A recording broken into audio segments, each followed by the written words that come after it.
శనివారాల్లో మర్రి చెట్టుకు పూజలు ఎందుకు చేస్తారో మీకు తెలుసా? దరిద్రదేవి, లక్ష్మీదేవి అక్క చెల్లెళ్ళు. లక్ష్మీదేవిని శ్రీ మహావిష్ణువు వివాహం చేసుకున్న తర్వాత తన సోదరి దరిద్రదేవికి కూడా ఒక మంచి వరుణ్ణి చూడమని విష్ణువుకి కోరింది. అప్పుడు విష్ణువు ఇలా అన్నాడు: దారిద్రదేవి చాలా ఆలస్య స్వభావం గలది. ఆమెకు భర్తను కనుగొనడం కష్టమే. అయినా లక్ష్మీదేవి నమ్మకం వదలలేదు. తపస్సులో నిమగ్నమైన ఒక మహర్షి అయితే ఆమె ఆలస్యాన్ని పట్టించుకోవడానికి భావించింది. విష్ణువు ఒక మహర్షిని వెతికి తీసుకొచ్చారు. ఆ మహర్షి దరిద్రదేవిని వివాహం చేసుకోవడానికి అంగీకరించాడు. కానీ వివాహం జరిగిన కొద్ది కాలంలోనే దరిద్రదేవి ఆలస్యాన్ని భరించలేక ఆమెను వెళ్ళిపోవాలని చెప్పాడు. దరిద్రదేవి మళ్ళీ లక్ష్మి మరియు విష్ణువులను ఆశ్రయించింది.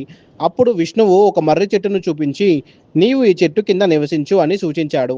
అప్పుడు దరిద్రదేవి వినయంగా ఇలా కోరింది: నేను ఇక్కడ ఒంటరిగా ఉండలేను.